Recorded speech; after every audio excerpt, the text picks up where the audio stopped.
Okay, here we are. It is Wednesday today, and unfortunately, I had some scheduling going on, and I had to not, I wasn't able to do my usual Tuesday 12 p.m., so I moved the live session today to Wednesday at 12:15 Eastern Standard Time. I hope that didn't affect many people and that we are here now. And if not, you weren't able to join today, this, of course, will be put up on YouTube as a live stream and you can replay it from there.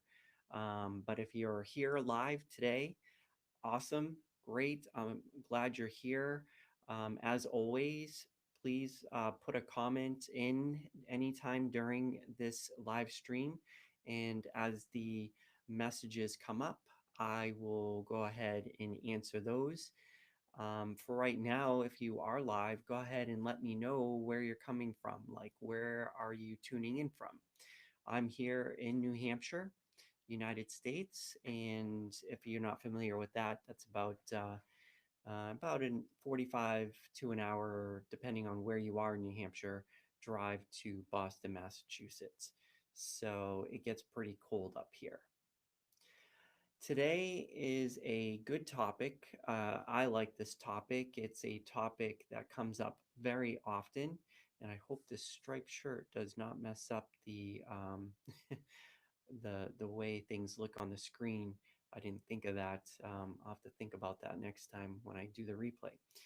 But this is a question that comes up very often, which is how do I increase my distance? And that is what our topic is going to be today. And let's see here. Yes. Okay. So even though I may have waves going over me, you should be able to see this presentation here. Okay, so yes, so what we're going to talk about is how to increase your distance. And I do get this question quite often, and usually beginning runners start here. Either they start with 0 mileage, or when I'm coaching them, they may be just starting a program. So the first thing that I work on is increasing our distance, because some of the familiar things that I will say that you'll hear me keep saying is that we want form over speed. And when we get to those further distances and we start picking up our speed, one of the things we don't want to do is compromise our form, and speed is one of those things that can do that for us. So we don't want to compromise our form. So while we're in what I call the build stage, and that's what this is, increasing your running distance, I always try to do that separate from building speed, um, is that building phase. And we want to build it up gradually. And in this segment or this phase of running, I talk about the 7 phases. The build phase is primarily for me getting the person up to the distance that they want and getting in all their form corrections and things like um, uh, exercises, muscle strengthening, all those types of things I'm doing in the build stage or the build phase of running. So, as always, again, if you have any questions about running or walking, I will answer those as we go along or at the end, or maybe I will do a video of one of the questions that I see. All right, let's move to the next one. So our first question of today: what is your favorite race to train for? Is it a half marathon? Is it a 5K? Is it a 10K? Is it somewhere in between there? So I'm interested in what is your favorite race to train for? For me, I would have to say the half marathon only because it's very grueling, it's very challenging. I put a lot of time into it. And the reason I like the half marathon is because it's it takes some time to complete it. So it's not like it's over, whereas in a 5K, it can be over fairly quickly. And I guess that's all relative to where you are. So in your speed, but for me, a good mental and a good part of training goes in for me to a half marathon. Although this year in 2021, I am actually focused on a 5K. So let me know what your favorite race is. Okay. So here's what we're going to do. We're going to take our fictitious person and we're going to say right now that this person is able to run 5 miles and they're able to do it at 8-minute miles. And you can convert these to kilometers. It doesn't matter. It's all the same. So we have this person who can run 5 miles at 8-minute miles, which means it takes them 40 minutes to run 5 miles. Now, their goal, they come to me and say, hey, Angelo, I want to be able to run 10 miles now. Okay, so that's our goal. So we can see here our goal for our fictitious person here is to run 5 miles, and we want them to get to 10. So the first step we want to do is actually analyze how long it typically takes you to move from 5 miles or to run the 5 miles. And then we can now predict how long it will take us to run 10 miles, assuming we'll stay at that same pace. We're not going to go quicker. We're not going to go slower. We may go slower, but right now we want to know if we run the same pace, and usually people don't come to me saying that they want to run 10 miles at a slower pace. They want to run the same pace for the same amount of new distance that they want to achieve. So here we can see that it would take this person 80 minutes. And I'm converting everything to time, and I'll show you why in this next slide, because what we want to understand is our gap. Um, Maybe that's the next slide. Yes. Can I go back? Yes. And I guess before I get to what that gap is, the theory that I have and the progress that I make in the build phase for no matter where you are in your process, when you're going from wherever you are to where you want to get to, there is a lot of opportunity for injuries to occur. And that can be a problem if you don't take it the right way, if you don't handle the process of increasing your distance the right way, you can get injured. So for me, the typical process is to start from walking if you're currently not able to run that distance, then to move from a walk run, and then eventually to a run to run the full distance. So um, some people can skip the walking phase and they can just go to a walk run, and other people, that's essentially what's going to happen. What I typically see happen out there is somebody wants to run 10 miles and they're at 5. And what they'll do is the next, say, week, they'll work on trying to get to 6 miles. Then the next week they'll work on 7 and 8 and so on and so on. So for me, I approach it a little bit differently. I will try to get you there as quickly as possible by making you do the time that you are, and that's what this next slide is to find the gap.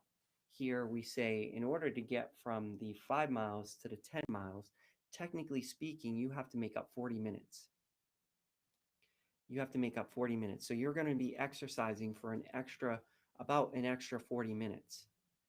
So if you are not able to do that, then what I always have people do is say, well, at least walk the 40 minutes. Even if you are able to do 6 miles, then walk the rest of it so that you can get used to running that or get used to exercising for that amount of time, because that's essentially what we're trying to do is fill that gap. yeah, we could say it's distance, but overall, at the end of the day, it's really how much time you're going to end up spending on your running. And if you can't run 40 minutes minimum, then you need to progress through to this gap here. So what we end up doing is doing this breakdown. So you have different possible strategies, and that's after you assess that we have 40 minutes to take up here. How do we attack that 40 minutes? Well, you can do a progression of doing a run, sorry, a walk run, a run walk, and a run. Or you can go back the other way, which is, um, if you need to, you could actually, if you're able to run 5 miles but you want to fill up this 40 gap, maybe you can just go run the 40 minutes and start there and slowly increase your time. Maybe at the end of 40 minutes, you only get to 7 miles. I typically don't suggest that, but that's a possible strategy. You can spend the whole time walk running, and I have over here things that you can do. So maybe you run for 2 minutes, walk for 1 minute, and you do that for 40 minutes. And then essentially, what you'll end up doing is decreasing this side, or decreasing the number of reps. Maybe next time you'll run 4 minutes and walk 1 minute. In a walk strategy, it kind of flips it around. You walk more than you run. So maybe you walk for 2 minutes, run for 1 minute, and then you keep doing that for 40 minutes, or then you um, increase it to maybe 4 minutes walk, and then 1 minute run. So there's many different ways to approach it, but you have to assess where you are on those 40 minutes.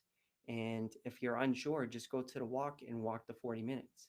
If that seems easy, then make sure you can move up to the next step, which is to walk more than you run, but at least now you're injecting some running in there, but it's still 40 minutes. Your body's still getting used to running 40 minutes. And then eventually you'll end up doing more running than walking, till eventually you can just run the 40 minutes. And this is the strategy that I take every one of the uh, athletes that I coach, and I bring them through this process.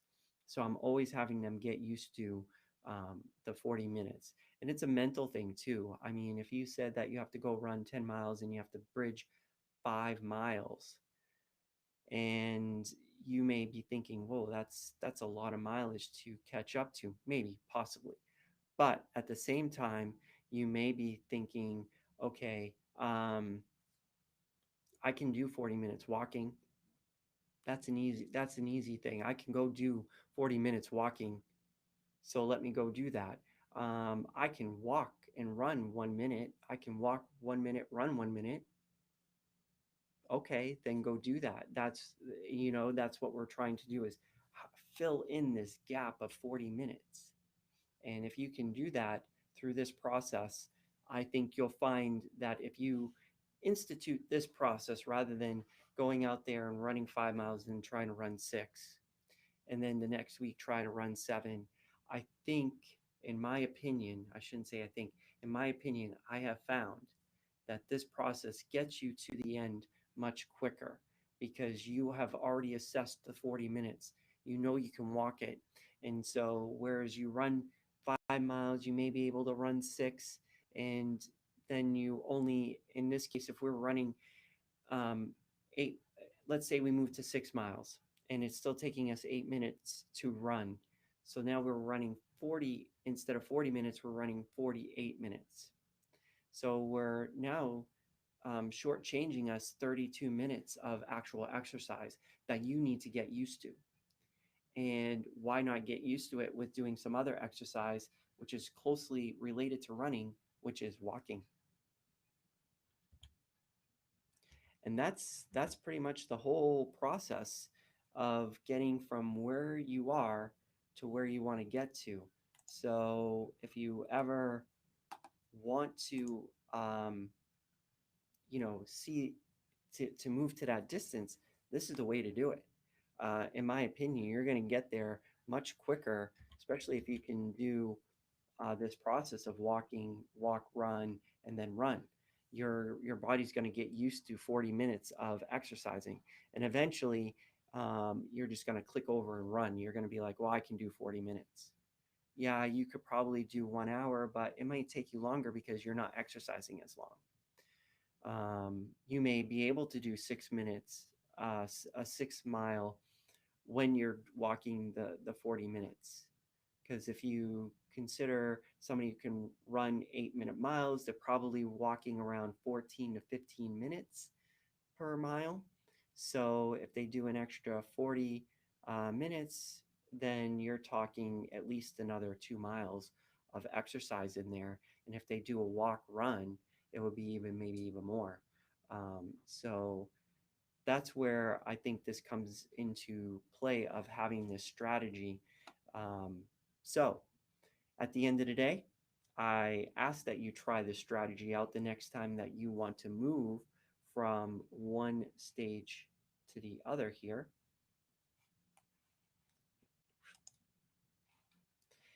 And try it out. Let me know how it goes because I've been using this with my athletes. I use it with myself.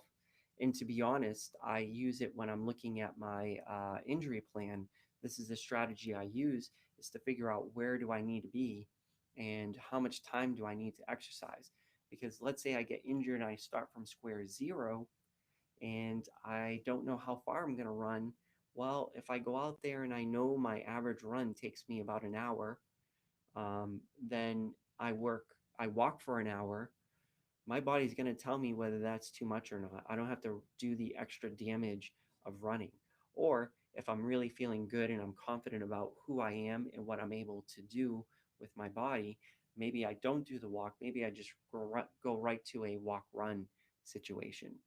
And that may be a strategy as well to use. So when I get injured, I apply this. It's always that build phase because that's what this is getting you back into the distance that you want. Then once you've reached that process or get to that distance, then we can work on what I call the base phase, which is where we're trying to establish our base pace and really set the line in the sand as to what we're going to accomplish. Because based on that speed that I want to run as my base pace is going to dictate all the rest of my paces for my workouts. So I hope this video helps. And I really, it's really real quick 3 steps to get you right to there walk, walk, run, run. Maybe 4 if you want to consider, finding that gap. On the next go live, I'm going to be talking about, so next week, next Tuesday, assuming that my schedule doesn't get booked again, next Tuesday at 12:15 Eastern Standard Time, 12:15 p.m. Eastern Standard Time, or for if you don't know what that means, New York time. Um, I'll be here live, and the next subject will be about how do we increase our speed. So we talked about in this session, we talked about how to get to our distance, which to me is the build phase. Now I'm going to go to the next phase, which is speed. How do we increase our speed and get it to where we need to be? And I'll be talking about 2 different types of speeds. You want to get your base speed up to the point where you want it to be, and then what type of workouts can we do to actually hit the targets that we want by the end of the year. So there's the, and I'll get into that. I'm about to like just go right into it right now, but for time purposes, um, let's end it here. And I wish you a good week of training. And if you're have any questions, again, please leave a comment in this video, which will be put up very soon. And let me know if you have anything that you want to see in future videos. So, and make sure you hit the like here, just so I know that you are liking this type of videos. If not, then I can, do different things. But any feedback you can give me is really appreciated.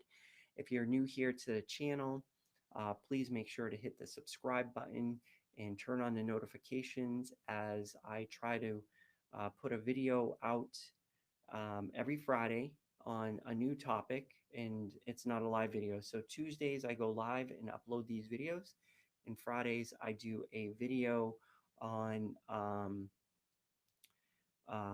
I do a video. Uh, I edit a video to make it look a little bit more cleaner and presentable. Here it's live. I kind of mumble and jumble and choose the wrong clothing and don't check it out and do the best I can. But this video that's coming out this week is going to be actually a recipe. And no, actually, this week is Changing Gears. Coming out this week, this Friday, is Changing Gears, which talks about cadence and how it relates to, well, I don't want to spoil the surprise. So, Changing Gears, how we as runners can change gears is what it's going to be this Friday. But again, if you're new here, hit the subscribe button, turn on the notifications, and get ready for new videos, new tips to help you take your running to that next level. And if you want to start running, I have a beginners program out there. It's called the Super Easy Beginners Program. And you can see the playlist in my channel, or you can go to a website, which I'll put in the description here once this is up, um, where you can actually see the whole program, look at the introduction as I go through the entire program. So if you're new to running and you want a full running program, shoot over there and you'll get a full program. It takes you from 1 minute walking to 30 minutes running. So that's it. Until next time, until we go live next time, I will see you then.